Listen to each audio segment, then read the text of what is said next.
පුරුෂයන්ට තියෙන ප්‍රශ්න කියන්නේ දැන් ප්‍රධානම දේ තමයි අපිට වෙන්න පුළුවන් මේ ධාතු වල තියෙන ක්වොලිටි එක සහ ක්වොන්ටිටි එකේ ප්‍රමාණයේ සාන්ද්‍රණයේ අඩු තියෙන්න පුළුවන්. ඒතර දැන් අපිට හරි සරල පරීක්ෂණයක් කරලා අපිට තහවුරු කරගන්න පුළුවන් මෙයාගේ ශුක්‍රාණු තරලයේ තියෙන ඒ ශුක්‍රාණු ප්‍රමාණවද නැද්ද කියලා. ඒකද අපි සාමාන්‍යයෙන් කියන්නේ දවස් 3ක් එකතු වෙන්න තු ඉඳලා මොනවත් ආකාරයෙන් ධාතු පිට කරන්න තු ඉඳලා උදේ වරුවක ගිහිල්ලා පිළිගත් හැකි ලැබ් එකකට ගිහින් දීලා අපිට මේ ධාතු පරීක්ෂාවක් කරගන්න ඕනේ. ඉතින් මේකෙදී අපි ප්‍රධාන වශයෙන් බලන්නේ තමයි ධාතු සාන්ද්‍රණය කියන එක. ධාතු සාන්ද්‍රණය මිලියන 15ට වඩා වැඩි තියෙනවා නම් ඒක ගොඩක් හොඳ රිපෝට් එකක් වෙනවා.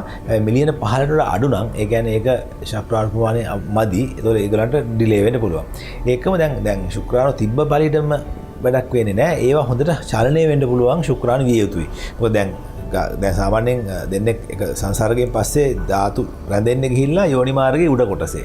ඒතර ඒක ඒ ධාතු ඊට පස්සේ ඒ ශුක්‍රාණු පීනගෙන ගැප් ගල හරහා ගිහිල්ලා ගර්භාෂයට ගිහිල්ලා නාල දක්වාම යන්න ඕනේ. කිලෝමීටරයක් නෝ ඒක පොඩි ගණක් තියෙනවා. හරිද? ඒතර මේ දුර පීනන්න පුළුවන් ශක්තිය තියෙන්න ඕනේ මේ ධාතු වල. ඒතර ඒකදී බලන්නේ මේ ධාතු යන ස්පීඩ් එක මොකක්ද කියලා. ඒතර ඒකදී අපි කැටගරි තුනක් තියෙනවා A, B and C කියලා. A කියලා කියන්නේ ඉතාමත් වේගෙන් ඉස්සරහට යනවා.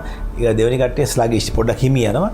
තුන්වෙනි කියන්නේ යන්නේම නැහැ. එක තැන ඉන්නවා. ඒතර එක A and B කියන කැටගරි දෙක එකතුව 150ට වැඩි නම් ඒක ප්‍රමාණවත් මේ සාමාන්‍යයෙන් හරියට. ඒතරට abnormal forms කියලා බලනවා මේකේ මේ සමහර ධාතු ශුක්‍රාණු තියෙන ඔළුව නැහැ, ටේල් එක නැහැ වගේ. ඒකත් අපි නිශ්චිත ප්‍රමාණයට වඩා මේ ප්‍රමාණයක් තියෙන්න ඕනේ මේක හොඳයි කියලා කියන්නේ. දැන් ওই report එක බලලා අපිට තීරණය කරන්න පුළුවන් මේ මොකද කරන්න ඕනේ ප්‍රතිකාරය කියලා.